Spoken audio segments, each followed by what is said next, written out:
Court will come to order. There is a quorum present. Commissioner Daniel, Commissioner Garcia, and Commissioner Cantrell. It's for February 21st, 2017. All legal notices have been posted and the court is duly called. Is there a motion to open court? So moved. Second. All those in favor say aye. Aye. Or invocation, the bailiff will open court. All rise. Dallas County Commissioners Court is now in session for the February 2017 term. Honorable Commissioner Mike Cantrell presiding. Please remain standing for the invocation. And the invocation will be given by Reverend Edwin Robinson, which is here with other members of the faith community. And he's the Director of Urban Strategies. Edwin Robinson is a director with Faith in Texas, an affiliate of the PICO, People Improving Communities Through Organizing National Network. His transition to Dallas, Texas came after an 8-year career with the United States Army, followed by his graduation from Duke University with a Master's of Theological Studies and a graduate certificate in African and African American Studies. After accepting a position as a young adult and singles pastor at Concord Church, he took on the challenge of building a thriving ministry for millennials and singles, focusing on loving God, themselves, and their communities. Compelled by the words of his own faith tradition, Edwin transitioned from Concord Church to work directly within the community to address and eradicate the pervasive social evils of implicit racial and gender bias, as well as economic injustice. This passion has taken Edwin all over the country, assisting with organizing efforts in places like Waller County, Texas, after the death of Sandra Bland and Flint, supporting the citizens during the continued water and economic crisis. Edwin fundamentally believes in the power of the people. This belief pushes him to organize diverse groups, focusing particularly on leadership of Black, brown, and low-income people of faith. He believes through the leadership of those who have been made to be the least of these, we can dismantle the systems of oppression that continue to create the poor and powerless and ultimately change the public face of faith in Texas. Reverend Robinson, thank you so much for being here this morning with us. Thank you. It's more than my pleasure. I want to thank my friend, Pastor Eric Folkerth from North Haven United Methodist Church for standing with me today. Let us pray together. For I was hungry, and you gave me something to eat. I was thirsty, and you gave me something to drink. I was a stranger, and you invited me in. I needed clothes, and you clothed me. I was sick, and you looked after me. I was in prison, and you came to visit me. Then the righteous will answer him, Lord, when did we see you hungry and feed you, or thirsty and give you something to drink? When did we see you a stranger and invite you in, or needing clothes and clothe you? When did we see you sick or in prison and go to visit you? The king will reply, truly I tell you, whatever you did for one of the least of these sisters and brothers of mine, you did for me. Almighty God, who sits on the throne judging right, we humbly ask you to bless the courts of justice and the magistrates in all this land, and give to them the spirit of wisdom and understanding, that they may discern the truth and impartially administer the law in the fear of you alone and under the watchful eye of us, your creation. Give understanding and integrity, that human rights may be safeguarded and justice served.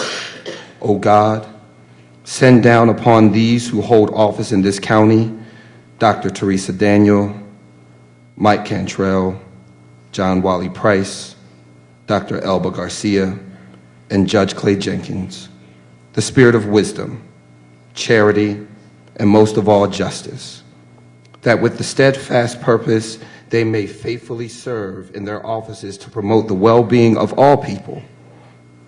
Teach your people to rely on your strength as we honor responsibilities to our fellow citizens, that we may elect trustworthy leaders and make wise decisions for the well-being of our society. And with an eye and heart forever turned to the least of these, may we serve you faithfully in our generation and honor your holy name. Finally, Search us, O God, and know our hearts. Put us to the test and know our thoughts, and see if there be any grievous way in us, and lead us in your way everlasting. For yours is the kingdom, O Lord, and you are exalted as head above all. Amen. Amen. I want to also thank each of the commissioners who voted in the affirmative for the Welcoming Cities resolution. Our community appreciates you. Thank you. Thank you. Thank you, Reverend. And thank you, Reverend Faulkner, for being here as well. Welcome to this meeting of the Dallas County Commissioners Court. We will be considering items on the official agenda, and then we'll hear registered speakers. The court will then convene in closed session to consider items as allowed by law. We have resolutions this morning. First will be by Commissioner Daniel. And this is a resolution in recognition and in remembrance of Dr. Jack Earhart, who recently passed away. It has been signed by this commission, but by this court, and has already been delivered, but must be ratified at this time. So I so move to have that ratification. And I second. All those in favor, signify by saying aye. Aye. Any opposed? Motion carries unanimously. And we have a resolution from Dr. Garcia today. Thank you, Judge. It's a great pleasure for me today to recognize someone that is really being a legend in not only the Latino community, but here in Dallas. And that's my good friend, Tomasita Tommy Lyle. And I'm going to ask her and her delegation to come forward. Tomasita has been very well known for her efforts, for minority businesses, and it's an honor for me to present this resolution today. And reads as, whereas Tomasita Tommy Lyle was born in Corpus Christi, Texas, she serves as the Minority Women Business Enterprise, MWBE, coordinator for the Dallas Independent School District. For 22 years, she has provided invaluable support and initiatives designed to increase opportunities for minorities and women-owned businesses. Her motto is serve and educate. And whereas, as coordinator for MWBE, Ms. Lyle has built strategic partnerships coupled with procurement, business development, and training initiatives and student advocacy. She has created a comprehensive and proactive business development approach. Some of her strategic initiatives include Knowledge is Power Business Conference, designed to grow minority and women-owned businesses, Minority Women Business Enterprise, MWBE Expo, which showcases successful minority and women-owned price agreement vendors, Power Focus Group Sessions, which serves as an avenue for minority and women-owned business to prepare for upcoming bid opportunities, Individualized training sessions that provide successful business strategies utilizing a one-on-one approach, and Independent School District Expo, which is one-stop procurement opportunity for companies to meet with multiple school districts personnel. And whereas Ms. Lyle is highly respected within the business community and her peer associations, she has many distinguished awards, but has included some of the following recognitions from the Greater Dallas Hispanic Chamber of Commerce, Hispanic Advocate of the Year, CIMA Volunteer Award, CIMA Award Champion, Chairman's Awards, and 3 Business Advocate of the Year awards. From the Greater Dallas Asian Chamber, American Chamber, she received the Advocate Year Award and the Member of the Year Award from the American Indian Chamber of Commerce of Texas. Ms. Lyle also received the Member of the Year from the African Chamber of Commerce, 2 Dallas Business Development Awards, and the Lifetime Achievement Award from the Southeast Hispanic Chamber of Commerce. She received an Excellent Above the Ordinary Award, the first annual WOW Award, and the Volunteer Award from the DFW Minorities Business Development Council. She has been nominated as Advocate of the Year by the Texas Association of Mexican American Chambers, TAMAC, and as Business Advocate for the Regional Hispanic Contractors Association's Luna Awards. Ms. Lyle has had feature articles with the Dallas Morning News and Women Enterprise.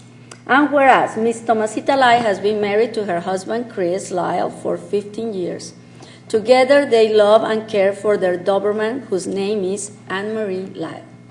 And for her retirement, Ms. Lyle plans to enjoy quality time with her family and friends. Now, therefore, be resolved that the Dallas County Commissioners Court does hereby recognize and congratulate Tomasita Tommy Lyle on her retirement after 22 years of outstanding service to Dallas County residents through her career with the Dallas Independent School District, and wish her the best in her future endeavors. And I so move.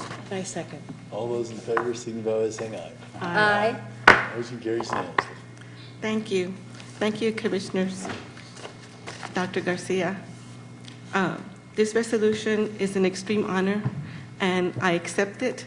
And I would like, first of all, thank my director, Annie Partee, for being here, my friend Sherry Williams, my coworker Jessie Saldana, and the lady who first hired me into our MWB department at Dallas ISD, Ms. Mary Valadez. It is a great honor to be here, and I thank you all for all your time and effort. Thank you.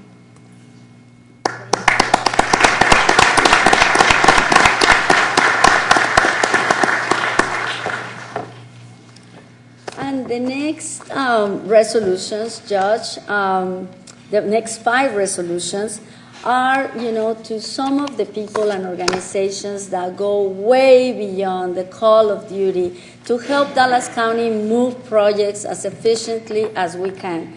We all know as commissioners that the reality is a lot of the work and construction that we do in Dallas County takes time. And it's thanks to these gentlemen, these organizations, men and women that work for some of the utility companies here in Dallas County, that we're able to move some of these projects. And God knows, I said it many times, anyone that can stay awake in a whole utility meeting, is paying, work for heaven. So it's my special honor to recognize you all this morning because I know the hard work that you all do. So we start with the general resolution, that reads as follows. Whereas the Dallas County Commissioners Court takes special notice and acknowledges where an individual and his employer have contributed and provided exceptional service to Dallas County. And whereas the Dallas County Public Works Department has recognized Brian Williams as a 2016 Special Partnering Recognition Award recipient. And whereas the county expresses, Mr. Williams, the sincere appreciation to you and your team at Encore Transmission for their exemplary coordination efforts in connection with county projects through the years, including the MacArthur Boulevard in Irving, Winter Green Road Overpass in Hutchins, and Pleasant Run Overpass in Wilmer, projects that have made a difference to Dallas County. The scope of these projects included constructing or replacing bridges, which created conflicts with transmission facilities that require relocations of lines and towers. Mr. Williams has served as a liaison with several departments within Encore Transmission organization, including engineer, right-of-way, and accounting. Whereas without this coordination, timely review of bridges plans, responses to property inquiries, and processing the agreements will not have been possible in the desired timeframes. Yeah, time is an essence. And whereas on Pioneer Road in Mesquite, Mr. Williams was especially helpful in coordinating with the county and Encore staff regarding the construction of road facilities around one leg of a wooden transmission pole that remained in place. And whereas Mr. Williams demonstrated Dallas County Public Works partnering principles of trust, commitment, and shared vision. Now, therefore, be resolved that the Dallas County Commissioners Court does hereby recognize and extend sincere appreciation to Brian Williams for his hard work and extra effort helping keep many of our Dallas County projects, MCIP projects, on a schedule and extremely successful. So I so move. I second. All those in favor signify by saying aye. Aye. Motion carries unanimously. Our next resolution, Ms. Blair, will be a special 2016 a Special Partnering Recognition Award, and the recipient is Mr. Struthers, whose commitment and work and as an effective team member, coupled with his support and shared vision for Medical District Drive, Yes, thank you so much. Project in Dallas is in our district and my district, and I really appreciate your help. Help maximize the overall success of utility coordination for the project and kept the project on schedule till today. He is a professional with whom it's easy to work, and Mr. Strouder has been responsive even in the face of strained resources, has been very flexible in the face of challenges with right-of-way acquisition. Without question, his diligent work was a primary contributor to the success in the meeting the scheduled target to complete utility relocations on the project. Mr. Strouder's accountability, initiative, and adaptability through this project utility coordination phase represents the benchmark for teamwork in the implementation of this project.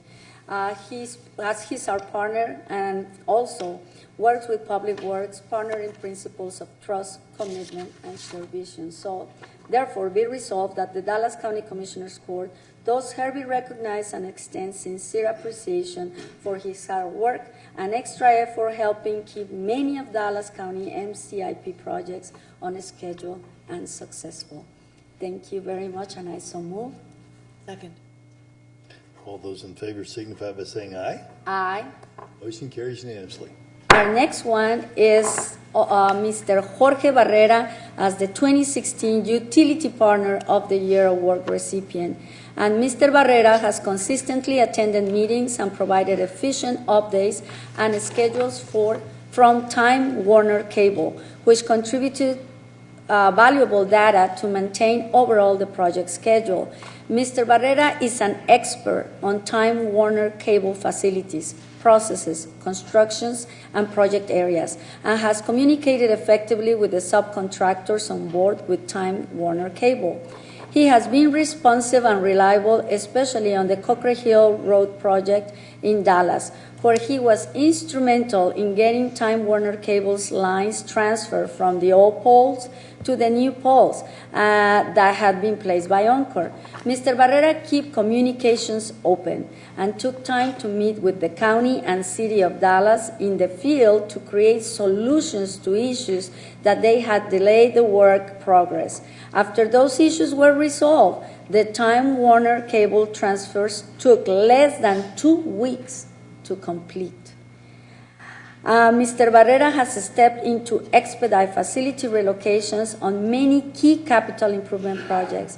And whereas Dallas County would like to commend Jorge Barrera at Time Warner Cable on being a valued partner in the county's endeavor to take utilities to the next level for strongly demonstrated a focus of the trust, commitment, and supervision that MCIP has. Now, therefore, be resolved that the Dallas County Commissioners Court does hereby recognize and extend sincere appreciation to Jorge Barrera for his hard work and extra effort in helping keep many of Dallas County MCIP projects on schedule and very successful, and I so move.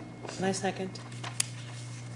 All those in favor signify by saying aye. Aye. Any opposed? Motion carries unanimously. Thank you. Our next recipient of the 2016 Special Partner Recognition Award is, hold on just a second, I'm going the wrong way here, is Mr. Hunter. Whereas the county expresses its sincere appreciation to Mr. Hunter for his exemplary utility coordination with county projects, including Cockrell Hill Road Extension Project in West Dallas. And whereas Mr. Hunter has attended every project coordination meeting, has been timely in his response to requests for information, and has submitted draft designs with the adequate content for review by Dallas County. Whereas Mr. Hunter has been flexible with his relocation design, considering the constrained project right-of-way. He has built credibility with county staff by his ability to work professionally through design issues and seeking solutions to the problem rather than just identify the problem. Whereas the collaboration with Mr. Hunter has demonstrated in connection with Cockrell Hill Road project has enhanced the utility coordination effort, and Mr. Hunter's accountability, initiative, and adaptability through this project utility coordination phase represents the benchmark for teamwork in implementation. So, whereas now be resolved that the Dallas County Commissioners Court does hereby recognize and extend sincere appreciation to T.J. Hunter for his hard work and extra effort in helping keeping many of Dallas County MCI projects on schedule and successful. And I so move. Second. All those in favor signify by saying aye. Aye. Thank you so much, Mr. Hunter. Motion carries unanimously. And last but not least, our last recipient of the 2016 Design Partner of the Year Award is Mr. Daniel Talamantes. Whereas the county expresses its sincere appreciation to Daniel Talamantes of Oncor's Network Design Division for his responsiveness and value assistance with the design for the past 3 and 4 years in the relocation of Oncor's facility on the Medical District Drive project as well. And whereas Mr. Talamantes made sure the relocation design and relocation reimbursement agreement were in compliance with the required federal provisions and committed to follow Buy America provisions during the relocation construction.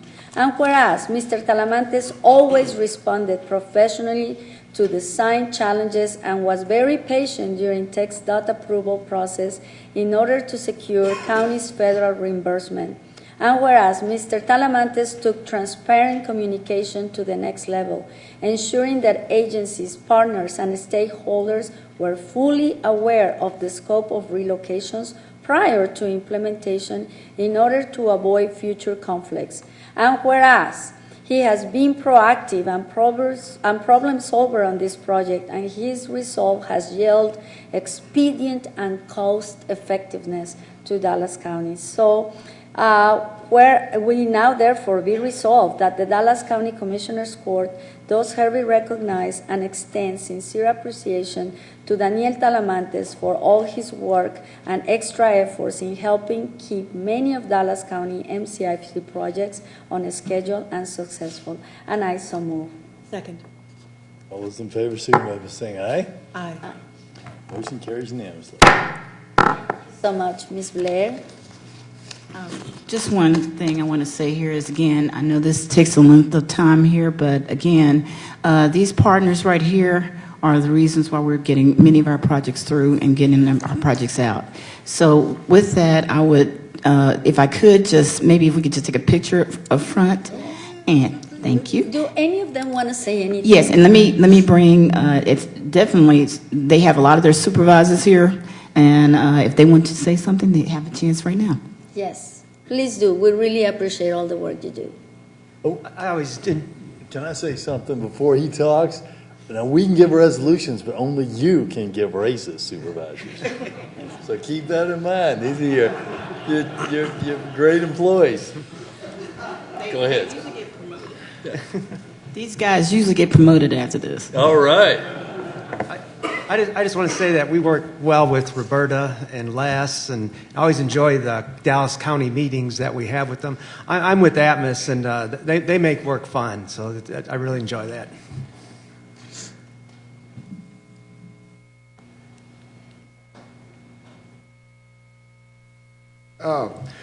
When I started doing this 18 years ago, Alberta was just the assistant director, and now she's moved up to director, and I'm still an engineer.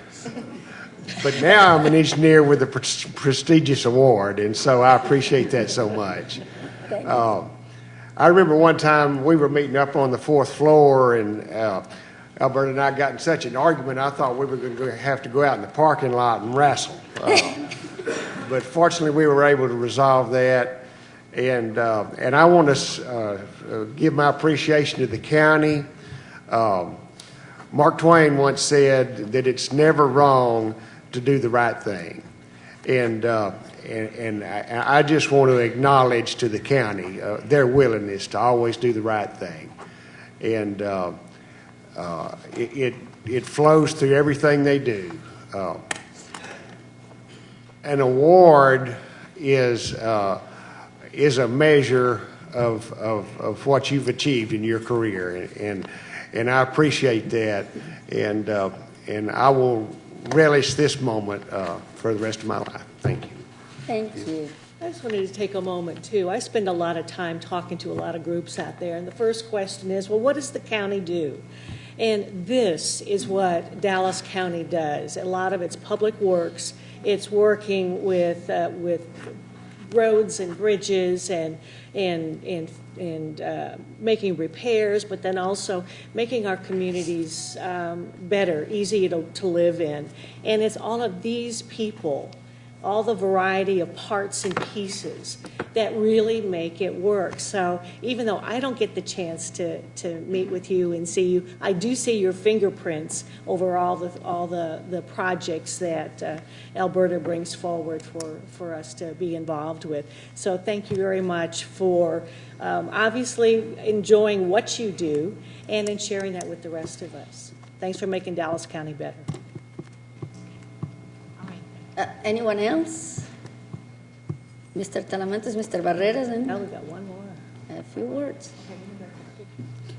You can stand in front. Yeah. Y'all come on up front. We're going to get a To picture. the front, and we can get the picture of all of us together.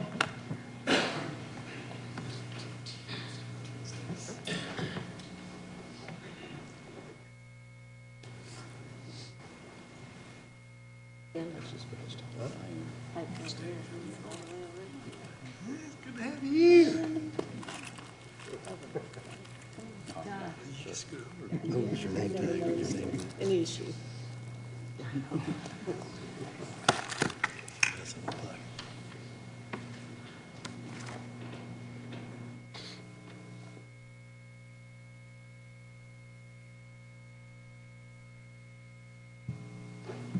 Promotions, everybody say raises. Do the right thing, supervisors. Okay. Show me the money, everybody. All right. Well done.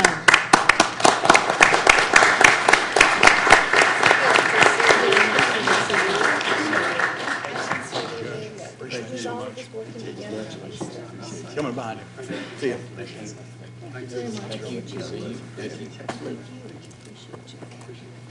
Great. All right. I've got the next couple of resolutions. Will the members of Local 100 please come forward?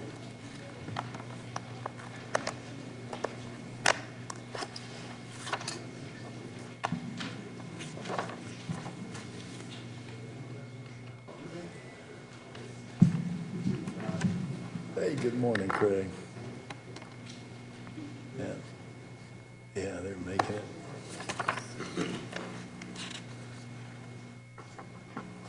All right. This is a great program, and I wanted to recognize the new class from it.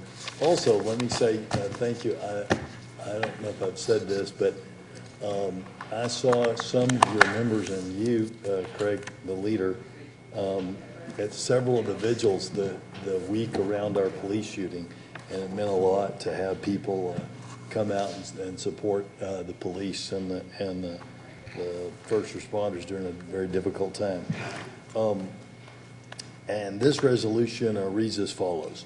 Whereas the difficulty of U.S. veterans finding work has been well documented in recent years and has become the focus of many worthwhile organizations, including the United Association of Journeymen and Apprentices of the Plumbing and Pipe Fitting Industry of the United States, Canada, and Australia. And whereas the UA has partnered with the military to create the UA Veterans in Piping program that offers high-quality skills training and jobs in the pipe trades to U.S. veterans and active-duty military personnel preparing to leave the service. And whereas UA General President Mark McManus continues to carry on the program established by former UA General President William Hite, which was created as a means of addressing two important issues: the growing shortage in the construction industry of skilled workers due to the combined effect of an aging workforce, increased demand, and lack of skills training for youth, and an exceedingly high unemployment rate for U.S. veterans, despite there being a disciplined and highly trainable workforce. And whereas participants enrolled in an accelerated 18-week course in welding and/or HVACR services. Both fields are experiencing an increased demand for skilled workers. They also earn industry-recognized certifications. Upon graduations, VIPs gain direct entry into UA apprenticeships, leading to lifelong career opportunities. All training is paid entirely by the UA and its industry partners at no cost to participants. And whereas upon completion of the program and being discharged to their new location, the veterans are put in contact with a local union to begin working in the apprenticeship. And currently there are 12 VIPs in UA Local 100, the Dallas local. Now, therefore, be it resolved that the Dallas County Commissioners Court does hereby honor the work of UA Local 100 for their commitment to assisting our veterans in meaningful job training and placement, ensuring that those who serve our national and our nation valiantly can continue to be productive, working members of society, and I so move. I proudly second. All those in favor signify by saying aye. Aye. Motion carries. Craig, you want to say a few words? Please.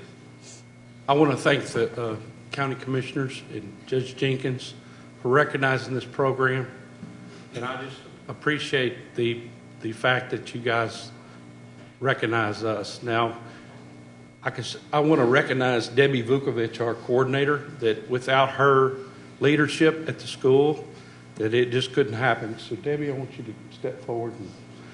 I also want to recognize all of our contractors that employ these veterans. It's not only veterans. We have 30 veterans in our program, but 12 of those veterans actually went through the VIP program. 3 of our contractors are represented here now, but they're not all of the contractors that employ these. But I want to recognize Red Hickey. He's the labor director and also a trustee on our apprenticeship program. So I'm going to let Rhett introduce his apprentices if the court pleases. I'd also like to take a picture. I didn't know I had that option. Oh, yeah, let's take a picture. I want to definitely take a picture. This is the place for pictures, Greg. Thank you, Craig. And thanks to the court. So I work for a local mechanical contractor here in town by the name of Dynamic Systems, and I am, as Craig said, a member of our apprentice training committee. I'm also a former Marine, so this recognition has special meaning for me. I'm very proud to be a part of any organization that supports our military in any fashion, and the United Association-sponsored Veterans in Piping Program, or VIP, is no exception. To be honest, when you look at the type of individuals that are able to even join the military, but go on to have careers and are indoctrinated with military values, it's a wonder why more businesses aren't involved in this type of initiative. The individuals we are able to recruit and enroll in our apprenticeship program that come to us from the Veterans in Piping program are the highest performing and consistently post excellent performance. We have many exceptional VIPs working for us, but I would like to recognize 2 who exemplify the program. We at Local 100 and Dynamic Systems are grateful and honored to have working for us Alyssa Tamayo and Chang Soo Lim. Most recently, Alyssa has been working for us at Fountain Place. It's a renovation project in Uptown Dallas, where other than her superintendent, she was the last hand to leave. And if anybody has ever been involved in a construction project, you normally know that the last hand to leave is usually one of the best. Her supervisor states that as a second-year apprentice, she is a self-starter who professionally executes her work with little or no supervision. It's a testament to her military experience. Chang Soo is currently on the new Toyota North American headquarters project in Plano, and he's also a second-year apprentice. His supervisors praise him for being a model of consistency, never missing a day, always being on time, and eager to take on new challenges with a first-rate attitude. Outstanding traits reflective of his military background. I personally want to thank you both for your service to our great nation and your continued service as outstanding representatives of both Local 100 and Dynamic Systems. On behalf of these organizations, I want to thank you, the Dallas County, and the distinguished representatives here for recognizing this excellent program and these great individuals. I'd like to introduce now Randy Bradshaw, who's with Mink Mechanical.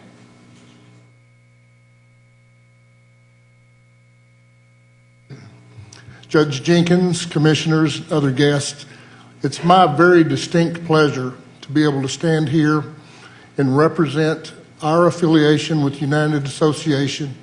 I am an executive vice president for Mink Mechanical.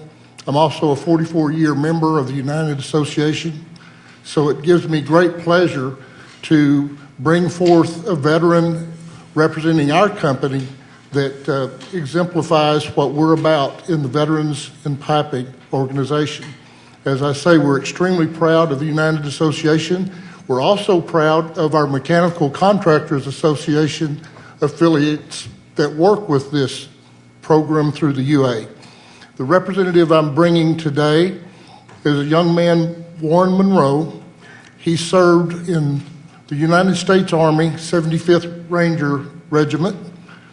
He served 5 deployments to Iraq and Afghanistan, serving in country over 2.5 years on behalf of our nation. So on behalf of Mink, I want to thank him for his service to our nation and appreciate him coming over and exemplifying the military style as Rhett spoke to. His supervisor is with him today, Brian Riley, his fabrication manager, and tells me that Mr. Monroe has really come forth, and as Rhett said, it exemplifies the best of the best. So thank you. I'd like to now introduce Mr. Vin Levesque with Siemens Company. Good morning, everyone. Good morning. Thank you for bringing this resolution forward. My name is Benjamin Levesque. I'm the operations manager for Siemens. I run their service group, whereas most of the other people that have spoken are more on the construction side. My group is more the service. We come in, fix buildings, HVAC issues. I wanted to introduce Trishawn Hudson. He's a second-year apprentice. We brought on a couple about 6-7 months ago. He does justice to not only the UA, but he also does justice to the veterans programs.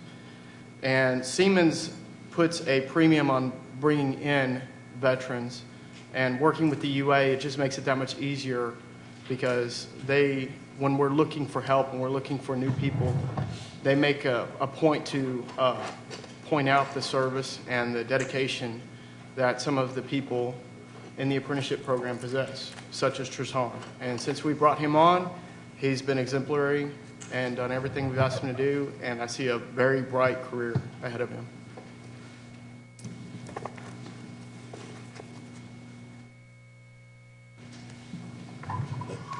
That it on the speakers? Y'all want a picture? We can go ahead and put them here in the front. And as they're coming forward, this is probably the model of a trade group hiring veterans, and we have some businesses, General Motors, American Airlines, to name 2, who also do great jobs on hiring vets.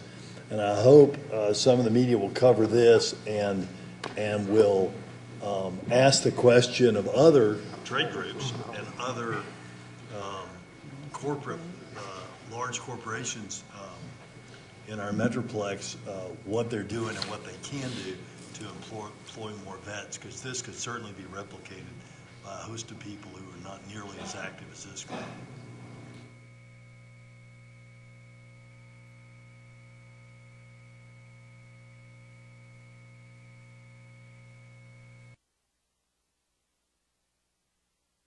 Thank you, Judge. Thank you very much.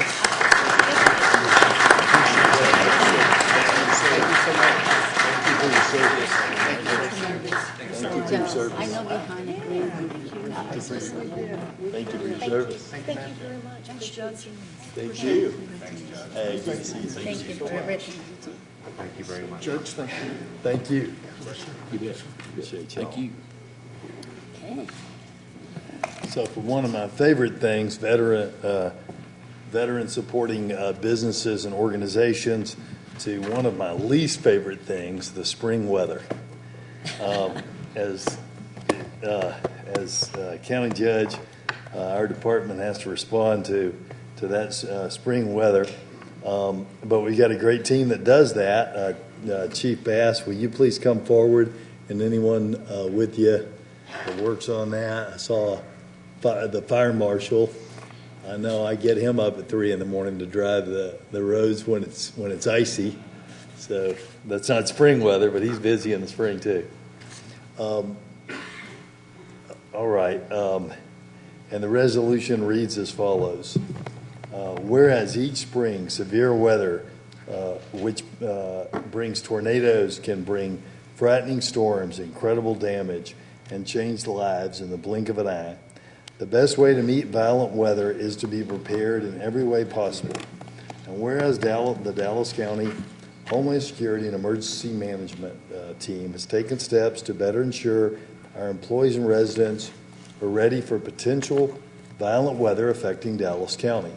And as part of this effort, they partnered with other county agencies, such as, and we should have got y'all all up here too, County Administration, Mr. Martin, I saw Gordon Heichel here, the County Administration, Information Technology, but if we had y'all stand up, then we'd have to empty out these two tables. Information Technologies, Health and Human Services, County Fire Marshal, Sheriff's Operation and Maintenance, to ensure protective actions are in place in county-owned and operated public facilities. And whereas these protective actions include distribution of NOAA weather radios, placement of tornado-safe area signs, conducting training and emergency exercises, maintaining severe weather on county website, information on the county website, placement of emergency posters, use of employee emergency notification system, and updating emergency plans and procedures. And whereas HSEM works closely with the National Weather Service Office to promote severe weather and tornado preparedness education by conducting weather spotting training and offering public education opportunities. In addition, HSEM and the National Weather Service distribute emergency weather forecast alerts by a variety of communication mediums in advance of upcoming severe weather to better warn and alert our employees and public. And whereas it's important for the Dallas County employees and residents to know how to prepare for severe weather and to ensure they have taken all the steps necessary to protect their families by having a family emergency plan, emergency kit, and communication plan. They should stay informed and know what to do. And now, therefore, be it resolved that the Dallas County Commissioners Court does hereby recognize and applaud the emergency preparedness efforts of our county departments, the National Weather Service, our municipalities, and partner and volunteer agencies as we go into the spring 2017 severe weather season, and I so move. Second. All those in favor signify by saying aye. Aye. Chief, you want to say anything? Thank you, Judge. Preparedness is about partnerships, and everybody in this room has a role in preparing for severe weather. The people in this room, and even though they didn't come forward, have a key role. For example, Mr. John Warren, sitting back here. I asked him to come up, but he didn't come up. But providing that nice facility for us over at 2121 Panoramic, and taking care in the leadership and making sure that that was a model for Dallas County to be able to lead our emergency preparedness efforts. Mr. Victram, who has just taken the leadership just recently in bringing TxDOT to the table to bring traffic cameras so that we can see traffic cameras in the Emergency Operations Center during an emergency, and the IT part of that. Mr. Martin, who encourages his department heads to come over twice a year and participate in tabletop exercises and to be better prepared so that those department heads can go back to their departments and train their employees and put things in place to protect our employees and the public during an emergency. Also, we work very closely with HHS and the team there to provide protective actions and sheltering for the public in the event of an emergency. The Fire Marshal's Office works with us to make sure that those unincorporated areas within Dallas County, that we have situational awareness and that we have boots on the ground there to make sure that we're serving those residents as well. The sheriff, who is always very quick to send out people into those areas in timely manners to help the citizens to make sure, and the residents of this county and our visitors to make sure that they're safe when we have these types of emergencies. So everyone in this room has a role. Judge Jenkins, because of his leadership in the 2015 weather events, all we have to do is look back to see that on Memorial Day of 2015, when we had the 100-year flood that affected 10 of our municipalities, it was so significant that the president declared that to be a federal declaration, and we got FEMA assistance for that. Then a few months later, when we had the Christmas tornadoes in 2015, where 5 of our municipalities were struck by over a dozen tornadoes. And so when we look to those events, when we look to other events, when we look to both internal partners like the National Weather Service, because the National Weather Service a couple of years ago, and most of you remember, recognized Dallas County as storm ready, and that is a very high standard to meet and maintain, and we work hard every day to do that and make sure that we work towards those goals, and so we can be reaccredited when that time comes. So, Marshall, you want to say anything? The only thing I can say is thank y'all for giving us the opportunity to work with y'all. And Judge, my phone's always on, so I know I'll get you when you can call me. Thanks. Thank you. Thank you.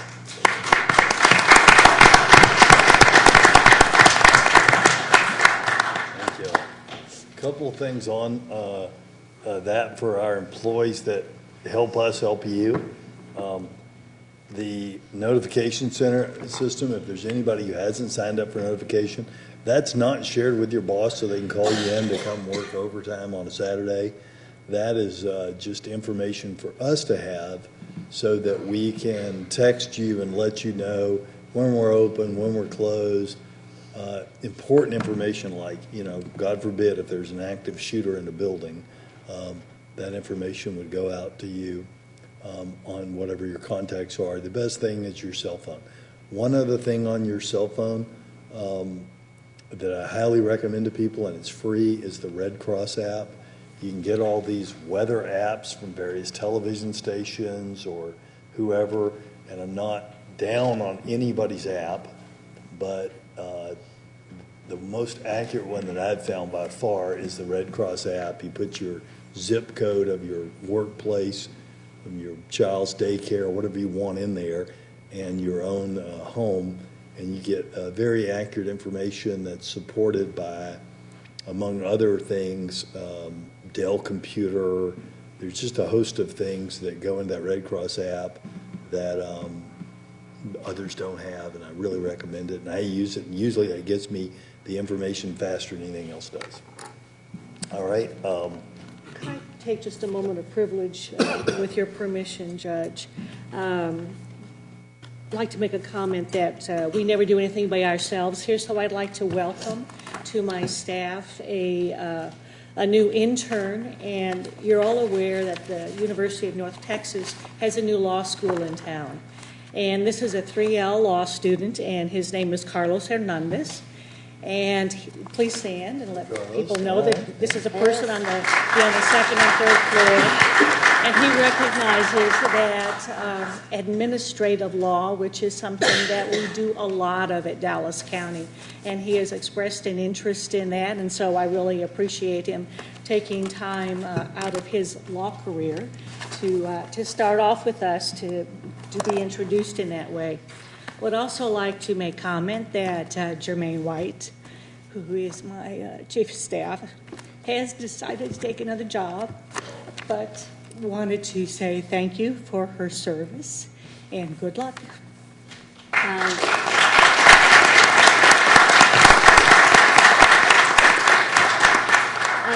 Judge, on that notice, Mr. Bazan, we have some visitors as well. would you please, recognize them and tell us a little bit about our guests today? Your mic is not on, Mr. Basan. Dr. Garcia, as you know, the fire marshal works closely with El Centro, so I'll ask the fire marshal to come up with his team. Fire Marshal, would you please come up with the team? We're very proud of the job that Mr. Basan and you are doing, training the next generation of leaders, when we talk to response and the job that the Fire Marshal does. So if you can please introduce them and say a few words. Thank you, Commissioner Garcia. This is the 7th year that we're going on for the internship with Dallas County Community College for the Fire Technology Program. Alan Samples is the coordinator over that, and I'm going to let him introduce our next fire chiefs and our fire leaders here in the Dallas-Fort Worth area. Okay. Thank you very much. I just want to thank Dallas County and especially Chief Del Santos for giving us an opportunity for our students to do their capstone class for the Dallas County Fire and Rescue, and we'll be doing that for a while. First individual is come up and introduce yourself. My name is Jacob Hernandez, and I'd like to say thank you for the opportunity to be able to serve our community in partnership with the Fire Marshal, and we're happy to be able to represent the integrity of firefighters throughout the Metroplex. Thanks, Jacob. Great. My name is Hector Montano, and I just want to say thank you for giving me this opportunity to hopefully serve our community in the future. Thank you. Yeah, thank you, Hector. My name is Daniel McKenzie, and grateful for the opportunity to help serve our community and hopefully grow with the city of Dallas. Thanks, Daniel. That's some hair you got there, Daniel, let me tell you. My name is Caleb Gormley, and just wanted to say thanks for the opportunity, and I'm excited and looking forward to it. Thank you. My name is Denzel Lee, and I'm happy to be here and happy to serve, the people. And thank you. Thank you. Hello, my name is Lester Jones, and I'm very happy to be able to be a part of this and be able to grow in the fire department as well. So thank you. Thank you, Lester. This course is part of their associate's degree for fire protection technology. So thank you very much. Thank you.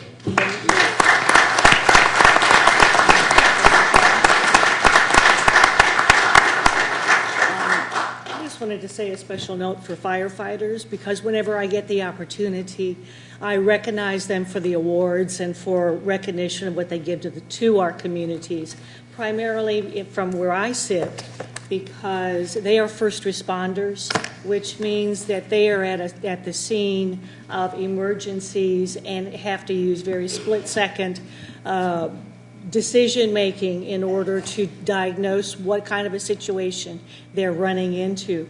In a world where we're very aware of mental health issues, it's these people who are the ones who are making those very, very quick decisions that mean so much to not only us, our families, and to all of our community. So thank you, Mr. Del Santos, Chief, for all that you're doing and to encourage the development of just smart, dedicated people to help in those endeavors. And to the Dallas County Community College District. Absolutely. Great instructor and great partners as well.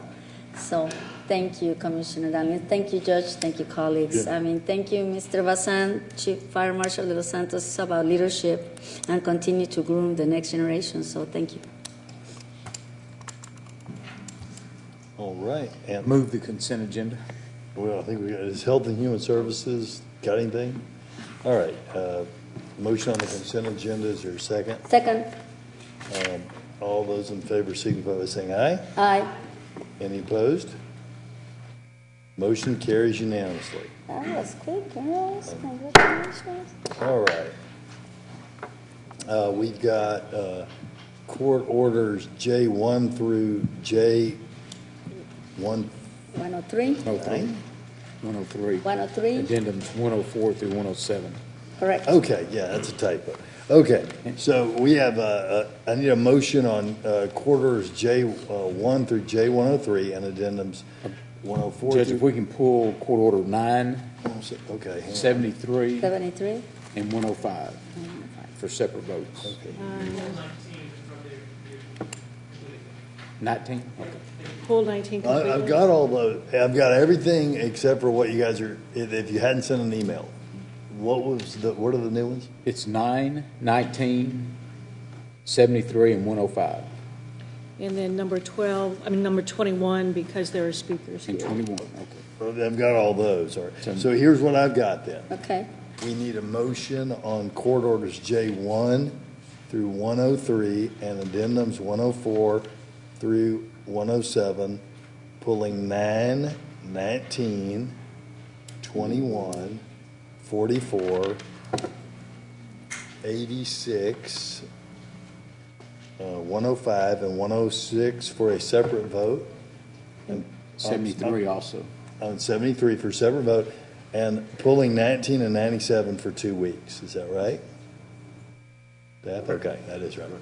Okay, so do I have a motion on that?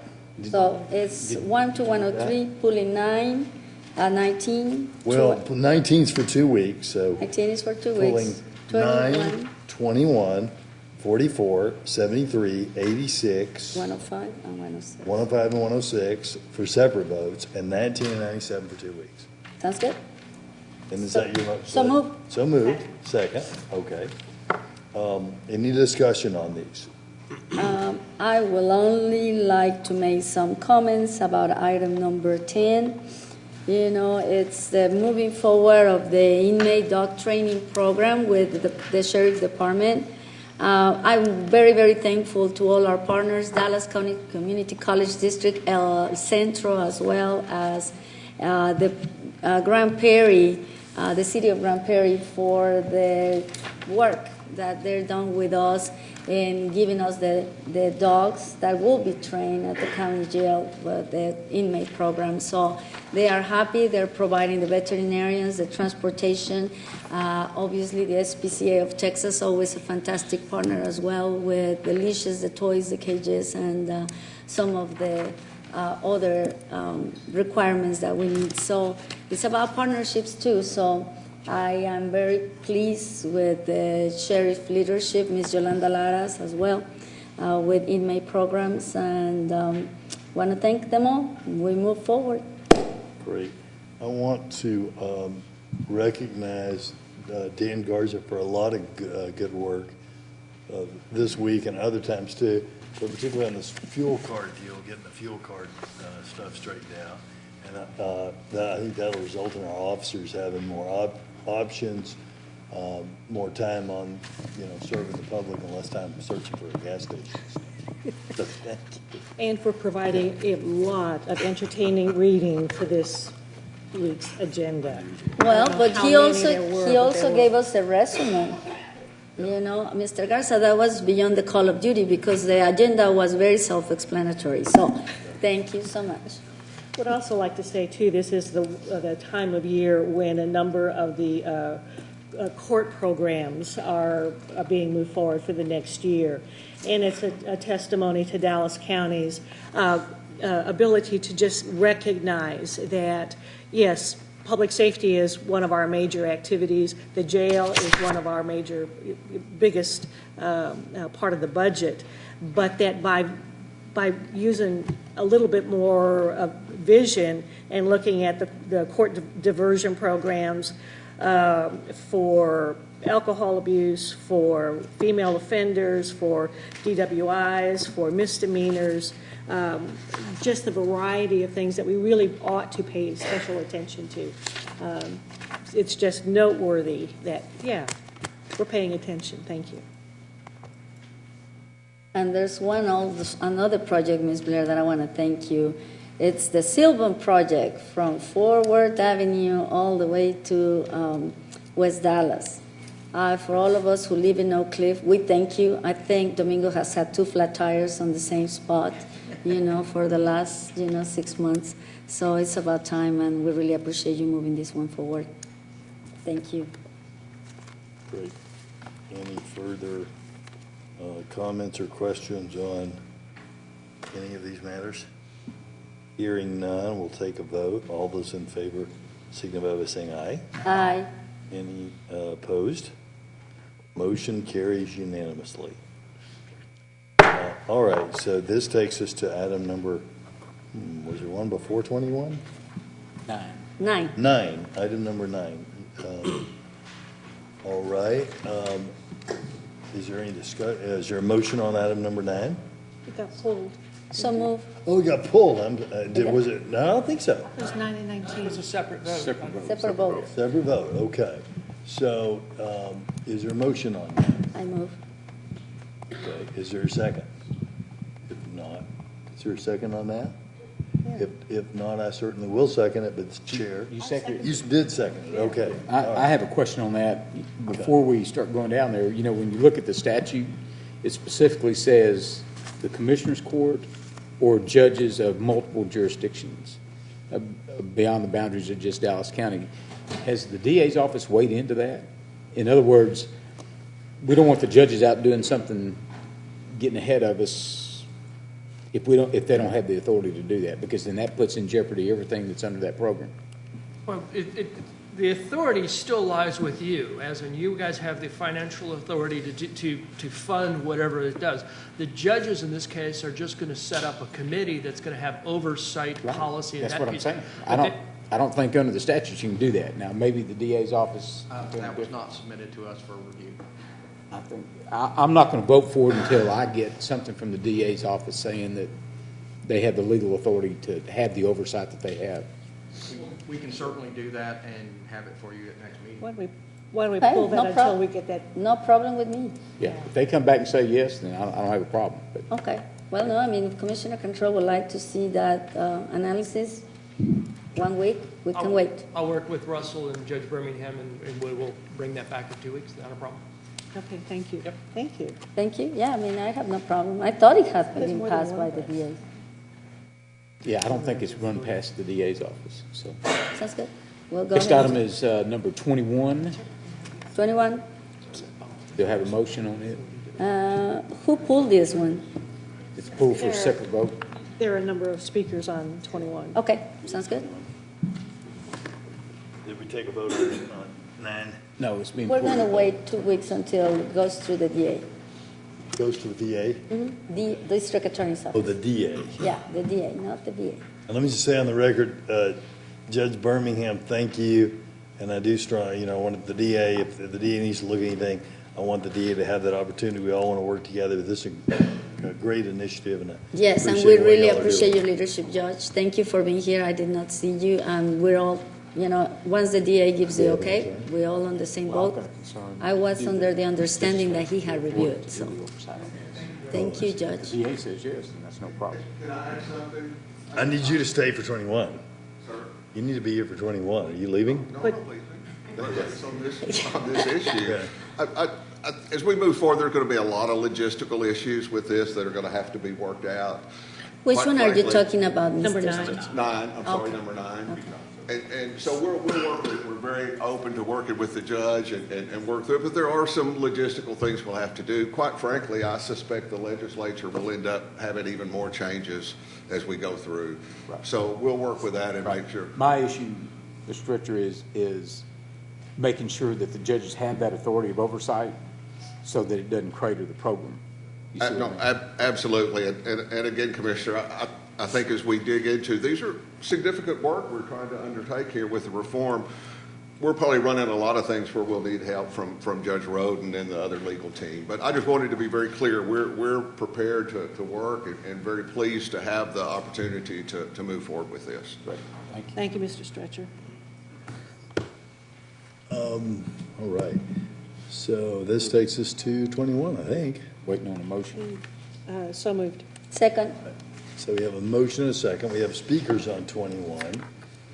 Before we have the commissioners discuss it, and before we hear from the speakers, I think, Ron, you've got a PowerPoint that lays this out. So let's get the latest and most correct information. Ron Stretcher, I see you hiding behind that pole. You cannot get away. Yeah. That's okay. So I think, Ron, you got the most recent PowerPoint, or perhaps Commissioner Daniel. I know I got it last night and somebody forwarded it. It's my understanding one of y'all were going to take us through that. Is that you? You? Now, I have not gotten an updated PowerPoint. I haven't either.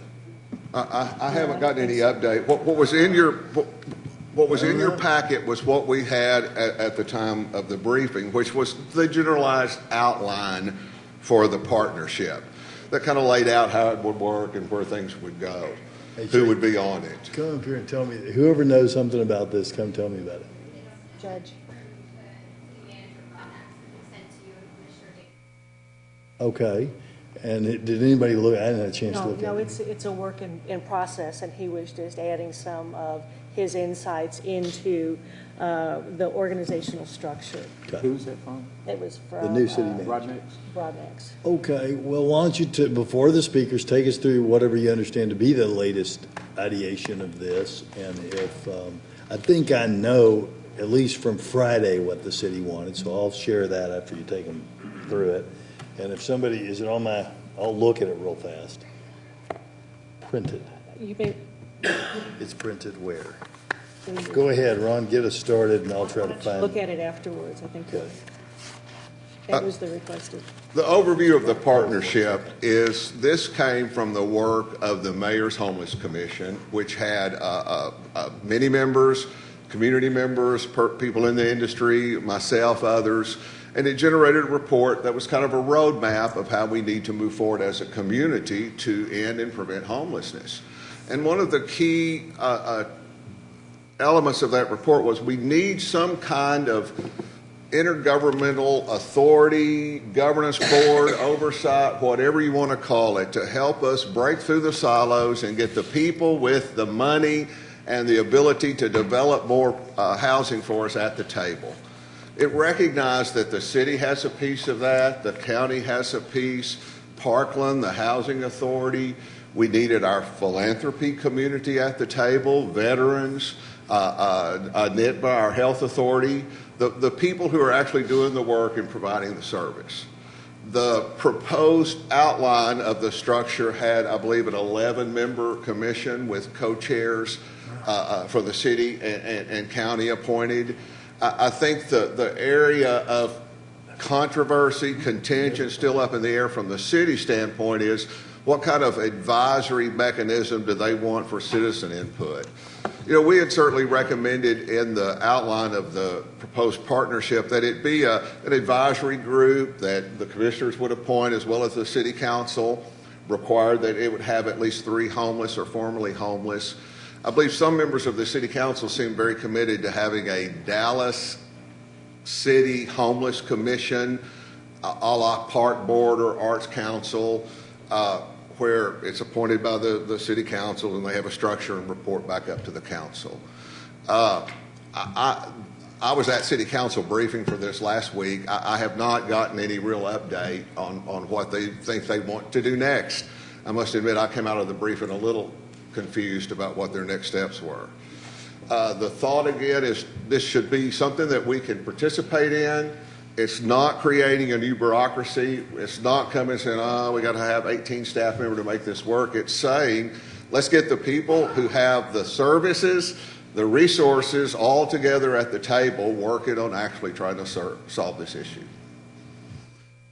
Right. Have you got an update? Judge, I haven't heard anything back from city leadership. So I don't have an update. The only update I have as far as anything from this morning or whatever it was late last night, the only thing that I have from the city in communication with their new city manager on Friday is there may be some tweaks with what the city wants to do. And I talked to some people within the city who are not completely aligned with the vision of this. And the tweaks that they wanted dealt with making sure that there was robust citizen input, which think we all want robust citizen input, so I'm sure we can get all that aligned. So I guess that's it. And the last thing, what's really before you today is to endorse that general outline for having the partnership. We would have coming back to us from the city actual articles of incorporation, bylaws that would reflect these final changes on how advisory board. But it's your understanding that the $50,000 is going to be our all-in cost? We're not adding additional staff? We're not taking on any additional responsibilities other than just coordinating what's existing out there right now? That's really how I see it, and we'll ask Dr. Daniel to weigh in more. She's really the leader here, but I think part of the beauty of this is it's aligning our resources without creating a big structure or infrastructure. Much of this work that's in that report is already underway. And Doctor, those that are on the NITBA board, you see us talk about that every month. Dr. Daniel sees in our housing work group, we've got housing navigators hired. We're working on some medical respite and other services. So this work is happening. It'll be more coordinated if we can get everybody that has resources at the table. Did we want to hear from the speakers first and then Yeah, have a speakers discussion? first. Is that what your plan is? As I remind folks each week, when we have speakers on a topic as opposed to for the end of court, we have a number of speakers today. Some are on this topic, which is before the court today, so we'll hear from them next before we discuss and vote on the matter. We have speakers on other matters that either were never on our agenda or are not on our agenda at any rate this week, and they'll be heard at the normal time for speakers. So you will be heard, though, just because your name's not being called now. If you're on a matter other than the Homeless Commission, you will be heard, but just in the regular order. And will the bailiff please read our rules of decorum for all public speakers, both the ones we'll hear from now and the ones we'll hear from a little later. Sir. All commissioners' court attendees are hereby advised that this meeting is conducted with accordance to the provision of the Dallas County Code, Section 74-71. Visitors and registered speakers are to preserve order and decorum at all times. Personal, profane, or slanderous remarks are not appropriate and will not be allowed at any time during this public meeting. Any and all applause is to be kept brief in observance of time constraints. Disruptive visitors and unregistered speakers may be removed and are subject to the penalties provided in the State of Texas Penal Code, Section 38.13, 42.01, and 42.05. Registered individual speakers are limited to a maximum of 3 minutes, and a maximum discussion of any one topic is limited to 30 minutes. All right, and our first speaker on this topic is Mr. Britton Banowski. Mr. Britton Banowski. And our next speaker on this topic is Mr. David King.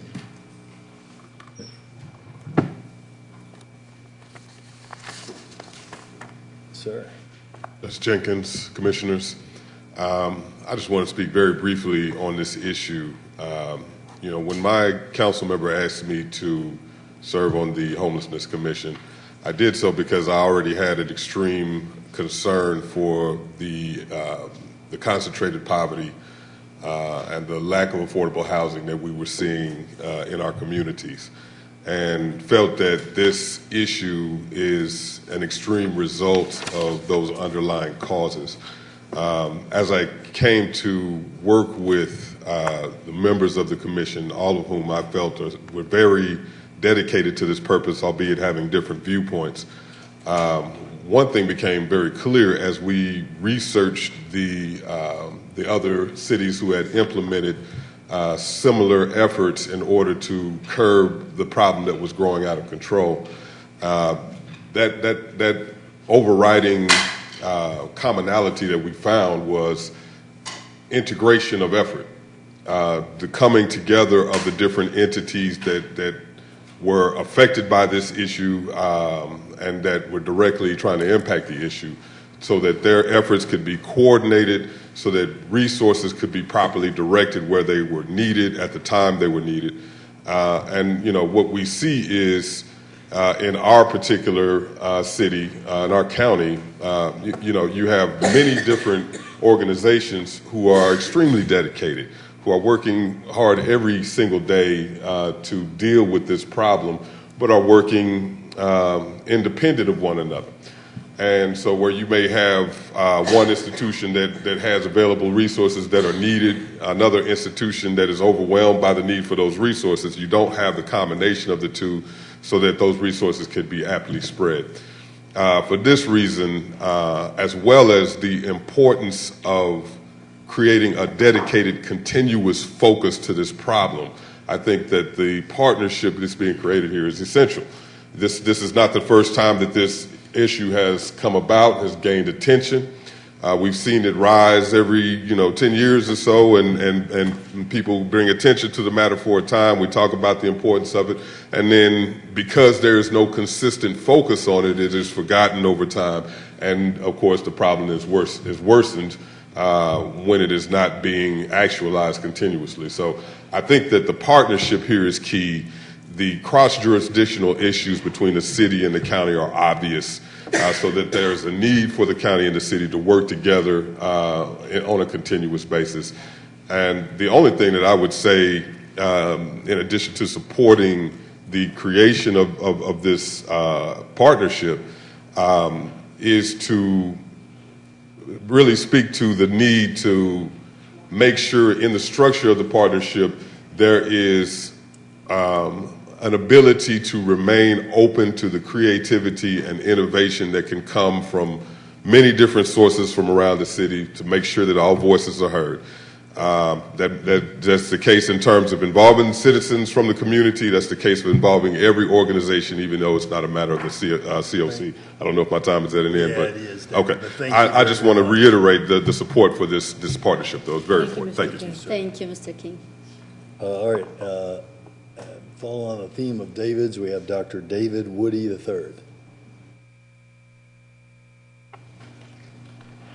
Thank you. And it's my bad for not telling you about the time limits. Let me do that real fast. So up above me, when you all start talking, there it is. Up there, you'll see like a red light, green light, yellow light. Green means your time's beginning. When it goes yellow, you got 30 seconds. When it goes red, if you'll finish your thought, finish your sentence, and then your time is up. Thank you. Good morning, Judge. Good morning, Commissioners. It's a blessing to be able to be here. Again, my name is David Woody, and I am the Chief Services Officer at The Bridge, a homeless recovery center at 1818 Corsicana Street, Dallas, Texas.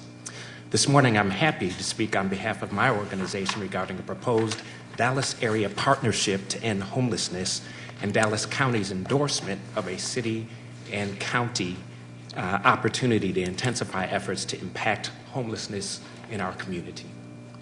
The content of the document you are considering is clear in respect to the recent background regarding work to end homelessness in our community, and particularly the opportunity that the City of Dallas and Dallas County have to come together, establish a collaborative structure, and to formally identify leadership, facilitate community investment, create a comprehensive plan, and to identify sustainable funding focused on ending the experience of homelessness in our great community.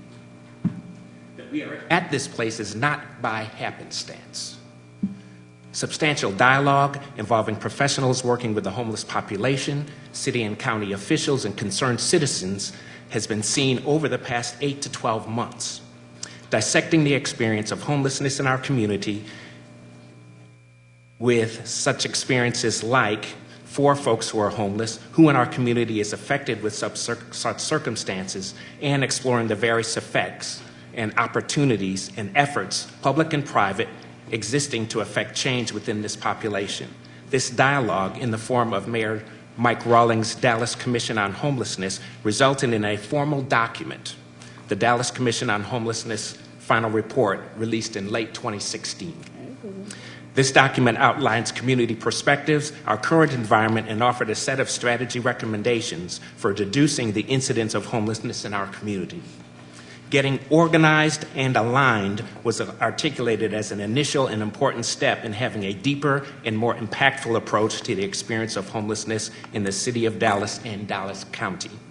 Creation of the Dallas Area Partnership to End Homelessness is a formal way to initiate a community-wide system of leadership, accountability, and sustainable funding focused on offering our homeless neighbors hope. As you would know, the Bridge Homeless Recovery Center engaged over 8,500 guests, or nearly 85% of Dallas County's homeless population, during 2016. We have served over 4 million meals at our location since the Bridge opened in spring 2008. During 2016, over 2,500 of our guests received access to primary health care thanks to the Parkland Health and Hospital System clinic on our campus. Over 1,500 guests received access to behavioral health care, outpatient mental health care, and medication management services through the MetroCare Services Clinic on our campus. The Bridge is known for collaborative efforts within the community and our model of ensuring that the greatest variety of services needed by our homeless guests are easily accessible on our campus. And as a result of our connectedness with organizations offering critical services to the homeless across our community, movement is being seen.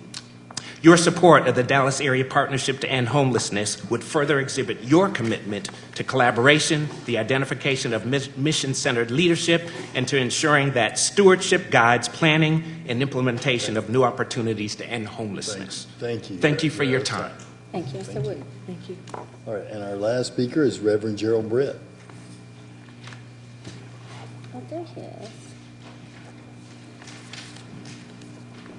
Just back in the back. Thank you.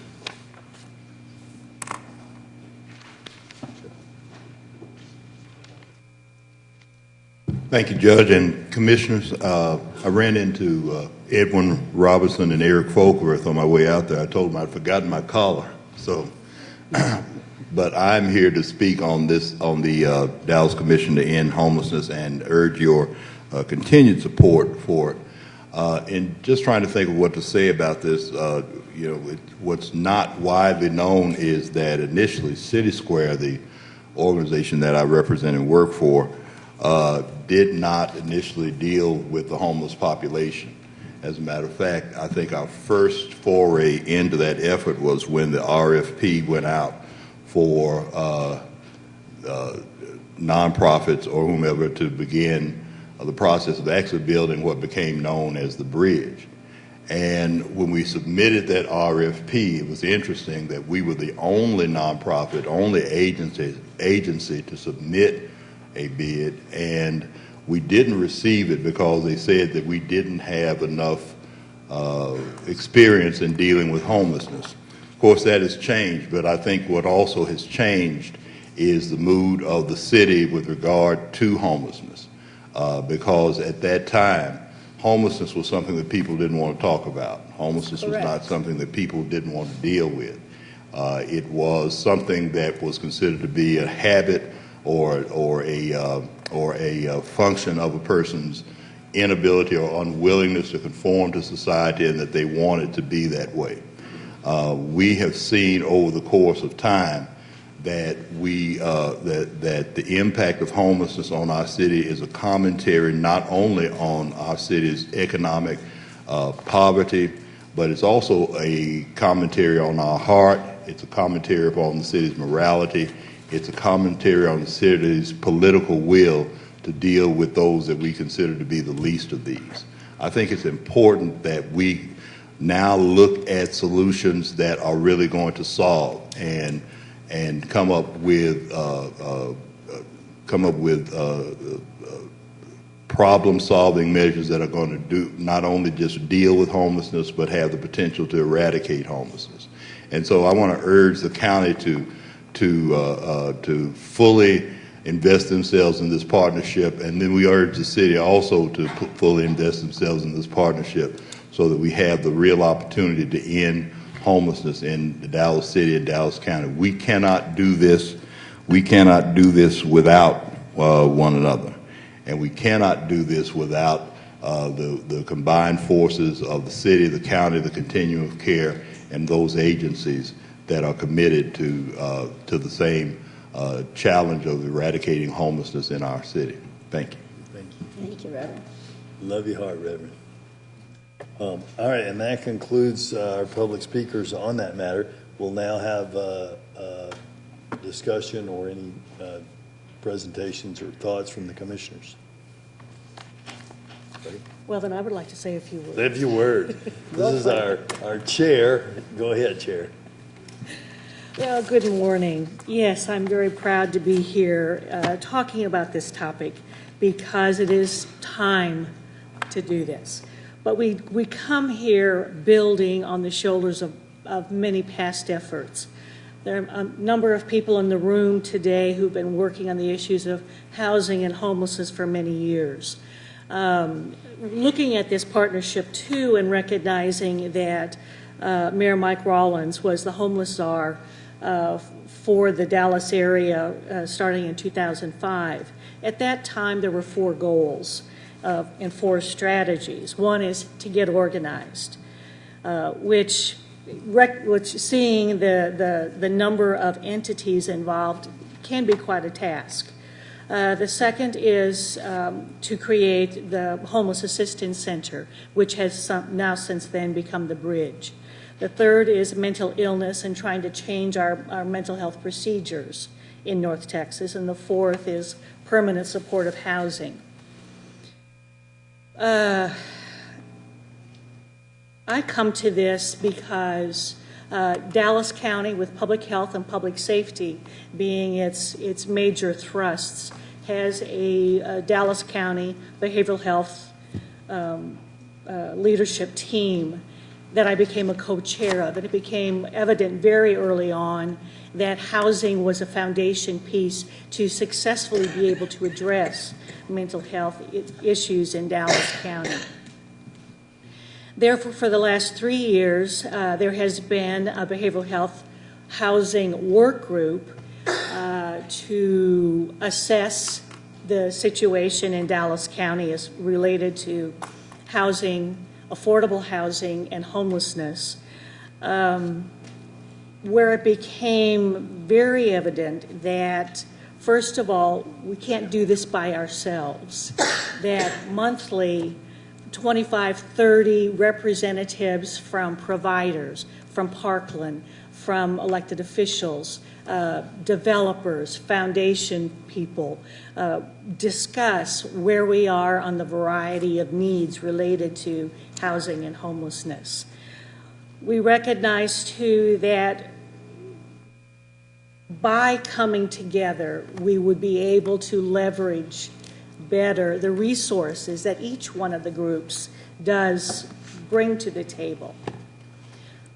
In our research, we also recognize that this isn't the first time, this isn't a novel idea to have a larger group being brought together, that across the country, a number of other communities have created a very similar type of organization. In fact, a couple weeks ago, I visited Clark County, Nevada, that has had an authority for about 10 years to address housing and homelessness in their community, and so I wanted to see firsthand, okay, how does this work? And after that length of time, what are you finding? Obviously, they are still working at it, but they still recognized the need to have people coming together, which I want to talk about for just a moment here. The documents that I hope that you've had the chance to read that are part of the briefing for today shows a structure that has a very small governance body, but it also depends on 2 other groups coming together, and one of those is the Community Advisory Committee, which has already been mentioned, in order to, because it is all of us working together, and we do need the input of all of those people who are involved. A third piece of the organizational structure is the professional advisory group involved with that, because these are the people who actually are day in, day out providing services, working with the mental health, working with health care, working with transportation, with the homelessness, with housing, the foundations that are involved in looking at it from an oversight, and where can the funding come from in order to sustain. Looking at people involved in housing, the Dallas Housing Authority, landlords. As they say, if you want housing, you've got to go to where it is. But bringing all of those people together is the I think the beauty of this particular situation. We had 4 speakers sign up to address this today, but also would like to say that there were a number of other people who were not able to come this morning who wanted to also show their support. For example, those with the North Texas Behavioral Health Authority and the work that they do with mental health in Dallas County are supportive of it. The Mental Health America, the Tenants Association, the Family Gateway, MetroCare, the Metro Housing Homeless Authority, Salvation Army, and who else? I think that's the people who had contacted me or I had talked with, who are showing the support of, why are we doing these kinds of things? And I see Ron Stretcher shaking his head over there. The work that Dallas County is doing through the criminal justice piece to augment the work that the whole community, the whole Dallas area is in their effort to come together to look at housing and homelessness as we know it. So at this time, I know that I will be supporting this, having worked on it for a good amount of time, and then ask my colleagues also to do that too. And I will be supporting this item, Judge. I just want to say homelessness and housing, it's a priority of today. And we need, the partnerships, definitely. It's been proven that the city cannot do it by themselves. Mr. King, Mr. Woody, Reverend Britt, you've been in the trenches for a long time, since 2003, when I remember, and then Councilman Medrano, Councilman Loza. You're right, Reverend. Nobody wanted even to talk about homelessness. We didn't even know if the bridge money from the bond package could be something that the citizens of Dallas will support. Then moving forward, Mayor Rawlings, got involved. By 2008, the bridge was constructed, and we still have the problem. We're in 2017. We have plenty of time, to fix it if the city could do it by themselves. I think this initiative, and I want to thank Mayor Rawlings and, of course, Judge Jenkins and Commissioner Daniels for bringing this together. Hey, let's give it another shot from another perspective, for a multidisciplinary perspective, where transparency and the people that actually get affected by this are involved in the process. Let's face it, we here in Dallas County, I have heard that, bureaucracy. Well, bureaucracy is part of government. As much as I hate it myself, it's hard to eliminate. But I think that in this approach, we have all the partners working together. And, it's in the pudding when we look at all the different partnerships that we have done with the city of Dallas. I mean, we just recognize a lot of partnerships with utilities, with roads, with vaccination. Zach Thompson has done a fantastic job with weatherization and, things that the city did in the past that we have taken from them to avoid the double use of resources. And I think, like Commissioner Daniel says, all the partners at the table will make the process better. Might be faster? I don't know. We're going to see that. But definitely better, you bet. So I am going to happily support this. It's, thinking out of the box, and it's about time. Right now, the county still puts, and correct me if I'm wrong, Mr. Brown, $1 million into the bridge every year? Every year. Well, we want to be sure we help with Mr. Stretcher and different philanthropy communities in the Records Crossing, transitional housing. I feel optimistic in the way we are going. And I think this time, and as a lot of, internal analysis that we have gone with different partners, I think the time is right. I want to thank also the mayor and all the people that through the years have worked on these issues. I remember Lois Finkelman, John Losak, Councilmember Medrano, and now Adam Medrano as well. We all wish that we have the right formula and the right key to open every door. But, hey, we have the door, we're going to try to find the key. And when it comes to homelessness, I think it's time. It's time to do better. It's time to outreach. It's time to give the city of Dallas and Dallas County a relief, and more importantly, do the right thing for the people that need the help. So thank you to all our speakers today that took the time to be here.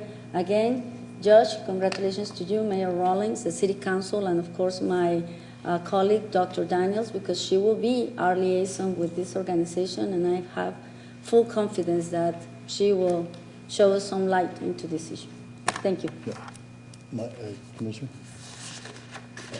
I'll close this out by just saying it's a big responsibility. I appreciate Commissioner Daniel taking it on from the elected side, Ron Stretcher leading from the staff side on this, and it's a great opportunity for us to be more effective in what we do. The county spends $8.6 million a year directly on homelessness. About 6.8 of that's our money, and the rest is 1115 match money that we leverage. And the city tells me they spend about the same amount. Then we've got our private partners in the VA who spend money. And so coming together does a couple things. It helps us to be more effective. And also, we see this in the model that we're Houston, which is what we're modeling this on, is the city of Houston's partnership. They were able to draw down $3 to $4 million more a year by having this set up. So that's another big advantage of that. But a lot of work, and hold Commissioner Daniel and I accountable. Hold this commission accountable. What I said before at the press conference is true as well. A committee will not prevent and end homelessness. Everyone in the community will prevent and end homelessness. And if you are an apartment association, a synagogue, a church, a mosque, whatever, get some skin in the game. Everybody needs to work on this issue. I know I'm preaching to the crowd with the people that are here. We got some tremendous partners like Gerald Britt's City Square, but we also have a lot of people who could be doing more who are sitting on the sidelines. We need everybody to get in the fight with us. And so with that, of course, I'll be supporting it as well. Shall we take a vote? Yes. All those in favor signify by saying aye. Aye. Any opposed? Motion carries unanimously. I don't have a button to push. There's no button. It's not. It's not Well, he coming said up. yes, though, so the motion still carries unanimously. Thank you very much. And thank you. And this takes us to I move Court Order 44. 44.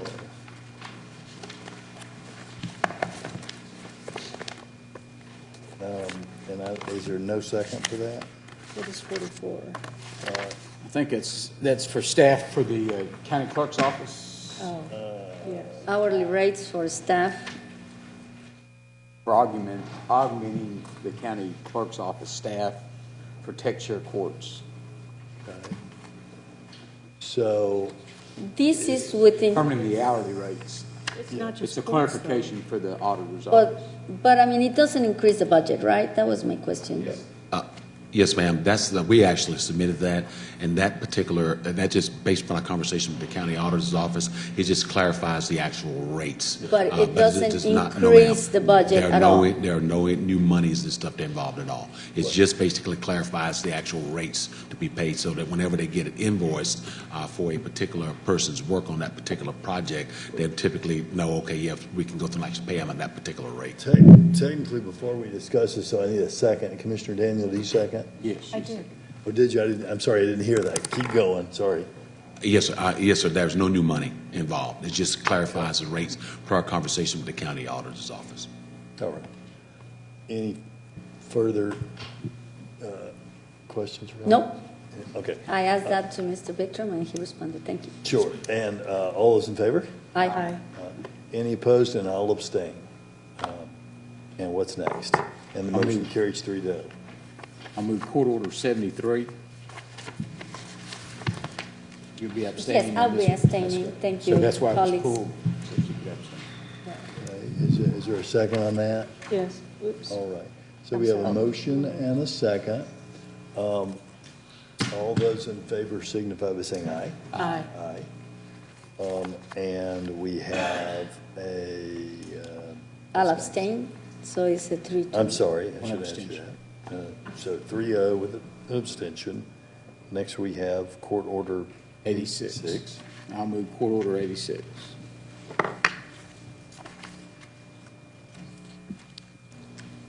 And I second. All right. And any discussion on that? Hearing none. All those in favor signify by saying aye. Aye. And I abstained, so that's 3-0 with an abstention. And next we have Court Order 105. 105. And 105 is, Yours. yeah, mine. I'll move it. And I will second. Okay. Judge, and I respectfully, I'm going to vote against this because I think it sets the example for the other departments in the county. If we have something that's fixing to be eliminated, such as those 2 truancy courts that we've already talked about in the budget, for you to come in and get DDA on that because they're empty because we're going to be eliminating them, I just don't. They're empty because I'm letting somebody go next week. Okay. So saving the taxpayers 6 figures. Right, I understand, but I just think you can save the taxpayers a whole lot of money by eliminating those 2 courts or 3 courts earlier, so that's why I'm But voting. this is only one, right, George? It's actually 2. It's eliminating 2. 7 months. Cost savings of $229,000. But it's a little confusing because we talk about 1 and 2, but we're eliminating 2 today. There are still 3 remaining. DISD wants 3. We may be able to cut down to 2. We're working on that. And the DA and DISD have met, have a meeting of the minds and resolved whatever their concern was. So that's, But if I understand correctly, Commissioner Cantrell, you would like it to go into the general fund. Well, it does, except for the DD. I'm just saying, just because they're funded for the year, you know, if we're going to eliminate them anyway, then why are we doing anything but other than just eliminating those 2 courts and putting the money in the general fund? That's just my position. Sure. So, and we're putting all but what would that be? 5%, Right. something like that in the. It's a total of in the general 12,000 fund. into these DDA. Is this out of the ordinary when, Policy, correct? It's So- good. consistent with policy. And These that's what I positions were funded, understood. and There is a decision that has been made not to fill them, so that would qualify for DDA credit. It follows the policy that we do all the time with all But I would different- say this, if we had a department that was funded and we were going to eliminate some positions, I still wouldn't vote for them to get DDA on those positions either. So just so I could be Understood. consistent. I understand. Okay. Any further comment? Thank you. All those in favor, signify by saying aye. Aye. Aye. Any opposed? Nay. Okay. Did you vote, Commissioner? I did. Okay, sorry, I didn't hear it. I see you, though. Okay, so that leaves us with 106? 6. All Who right. pulled that? I don't know. What is 106? I didn't push. Highland on base. It's the Highland is, It was one that Mr. you- Warrens. you Mr. pulled. Warrens, come and tell us how fantastic this is and how happy you are that it's finally moving forward. I am proud that this is finally moving forward. As you know, there are a couple of things that's going on. So you understand, this is kind of a cleanup on processes. We're talking about our document management system. Our documents are currently in TIFF format. Effective July 2017, the Supreme Court and the Office of Court Administration will do a mandate for criminal e-filing. Our documents has to be converted to PDF. So this is kind of like it's on the path for where we need to go going forward. That's all it is. This is $40,499. Yes. But that's for both the county and district clerk's And the office. district clerk. Yes. Okay. And Commissioner Cantrell saying my office may have pulled it. I don't know, no, I'm just saying that you're the one that mentioned 106 to be Well, pulled. it's just because it's on the script. Oh, okay. Does anyone?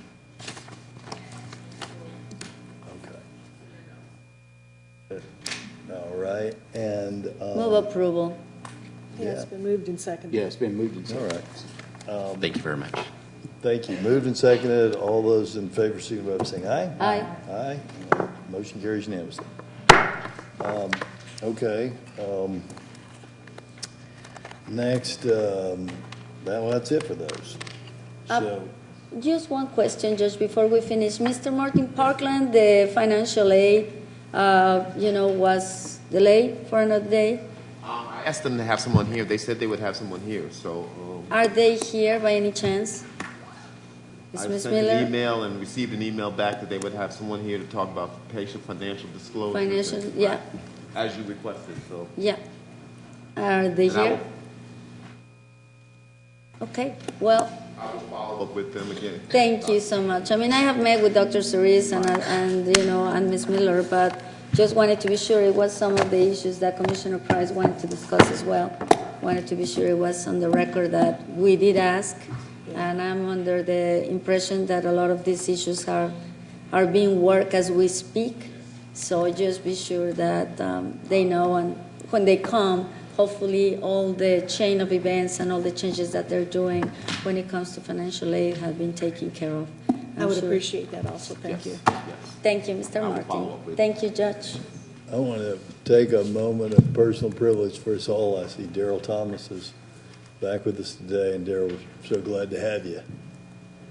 Keeping you in our prayers.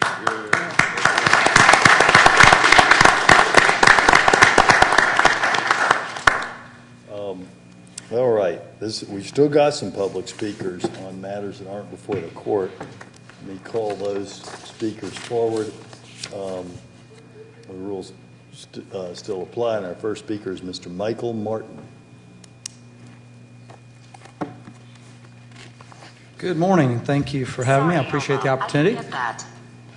It seems like the theme of the day is it's never wrong to do the right thing. So hopefully what I'm about to speak of will fall into that category for your future consideration. I'm here to speak in support of a program called Property Assessed Clean Energy, which we shorten that and call it PACE. It's a good acronym, so when I refer to PACE. PACE is a financing program whereby private lenders finance capital improvement projects for businesses over 25 years. So clearly that's not the way banks operate on very short-term loans. So that's very unique and very powerful. And these kind of projects that can happen now, these are the kind of projects that typically get delayed, people don't do because they're expensive, continue to invest in repairs that are not suboptimal, but they keep things going. And these are projects like HVAC or lighting, water efficiency, rooftop solar, things of that sort. The good thing is that the program also requires that any business that chooses to implement a PACE loan for one of these capital improvement projects must save money, and there must be a third-party engineer and consultant that reviews it and approves and says this will save money. So that's really important, that saving money day one, year one is part of it. That means these businesses are going to improve their net operating income and cash position. And that extra cash and money they can use to better serve their other stakeholders, their employees, their customers, of course, and reinvest in their business and improve their business in other ways. So it's got that additional benefit. So at a more macro level, the value and benefit of the PACE program is it will generate significant local revenue. For instance, I'm in the solar business. I've got about $5 million of projects, and there's a lot more people doing a lot more bigger projects than I am in the county. And my guess is this could easily move to 8-figure, 9-figure kind of opportunity for economic development in our county, because we are a big economy here, and there's a lot of projects people are not doing because they don't have the right capital available to them to move forward on them. So there's generating the local revenue. These projects all require a lot of people to do the work, great job creation, improve the value and condition of real estate facilities in our community, and that's a big thing as well. reduce energy usage, reduce water usage, and reduce air pollution. Those are significant community impacts as well. So when you think about all I've just mentioned in this brief a couple minutes, the significant and measurable business and community impact through this program is pretty unique, pretty darn unique. So, my ask is I hope that the Commission, the Court will take this under consideration for a future resolution. The good news is the low-risk aspect is I think about 10 or 12 other local governments in Texas, cities and counties, have already improved it, like Fort Bend, El Paso, Austin and Travis and Williamson County. Low risk from that standpoint, and there's certainly an opportunity perhaps, because the city of Dallas has already passed it, for the county to somehow partner with the city to do this county-wide and not just in the confines of the city of Dallas. Thank you very much. Thank you. And our next speaker is Mr. Travis Everson.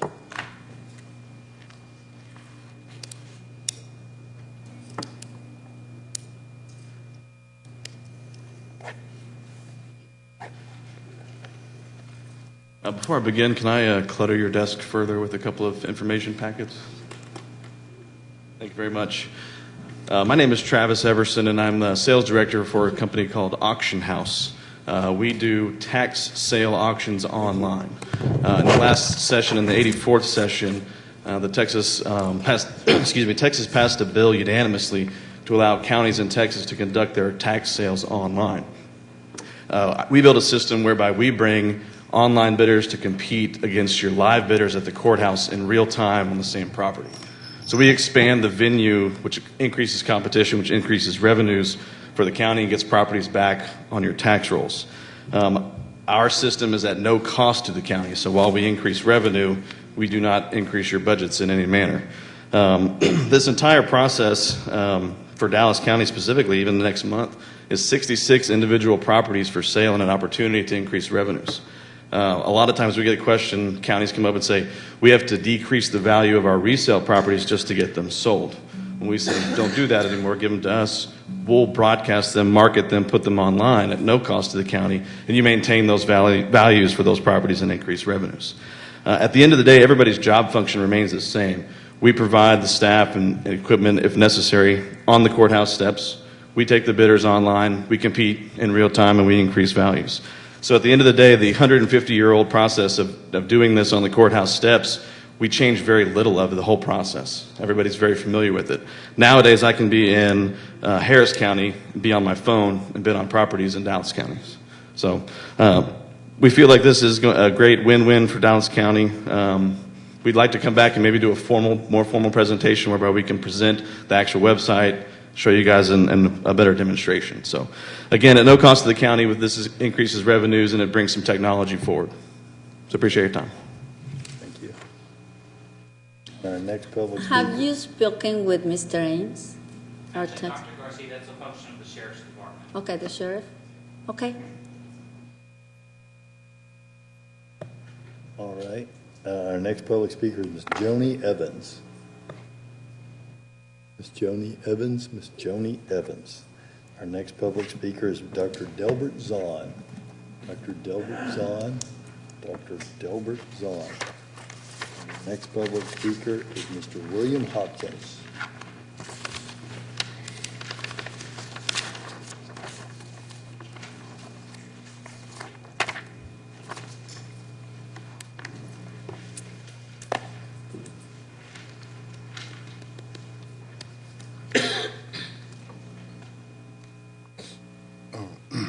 Yeah, my name is William Hopkins. Judge Jenkins, y'all gonna help with the homeless. You in the city of Dallas gonna help with the homeless. I think y'all with Sand Branch. I think the city and the county is helping with Sand Branch. It's been 20 years and people don't have no water. They don't have no streets. Cantrell said he didn't want to fix the streets in Sand Branch. You said you didn't do pipes. Judge Jenkins, you said you didn't do pipes and some kind of pipes in Sand Branch, I guess. So the city said they weren't going to, the white people at the city said, the part they weren't going to do Cantrell said he didn't want to do the streets. The white people at the city said they didn't want to do the other parts. So Sand Branch just stuck there with no water, no help from nobody. Now you finna help with the homeless. The bridge, the reason the people sleep under the real, like outside bridge, is the bridge they have like bed bugs, and the women get raped, and the children get molested by pedophiles. You know, people don't talk about it, so, you know, and you don't want your child molested, so you take them and you go on a bridge, like, you sleep outside so you can protect your children and the bed bugs. Golly. What I just gave you, Judge Jenkins, is a lawsuit. You can get homeless. This land bank. You in the city, y'all have a land bank. The land bank, it was on the news that a Hispanic guy was buying the land for his family. He was a felony. So John Wiley Price come down to the city last week and said it was okay that the guy just it was just one person had a felony. But John, it make two, because John is in court right now.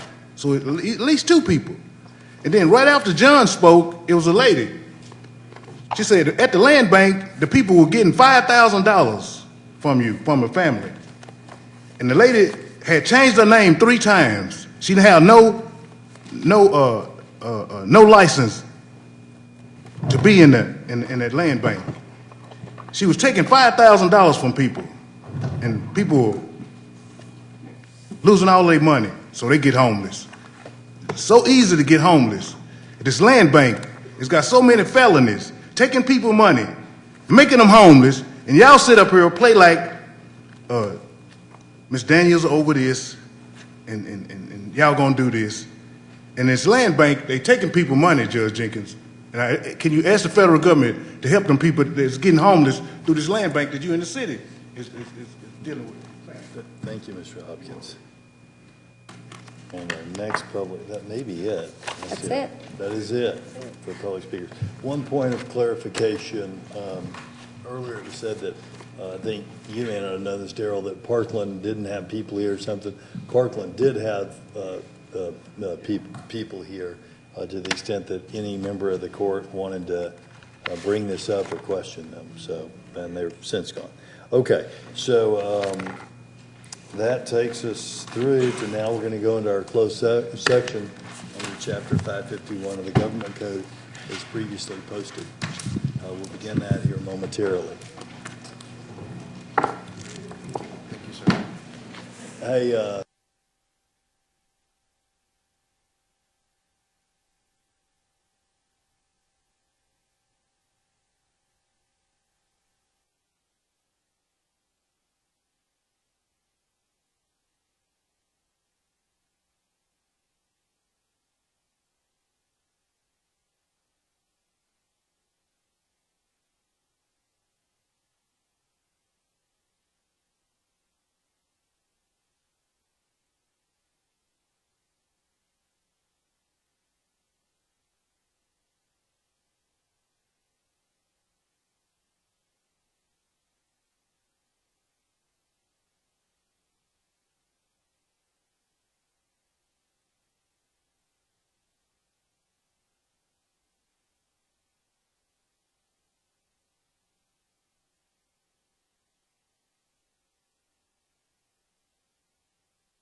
From the closed session.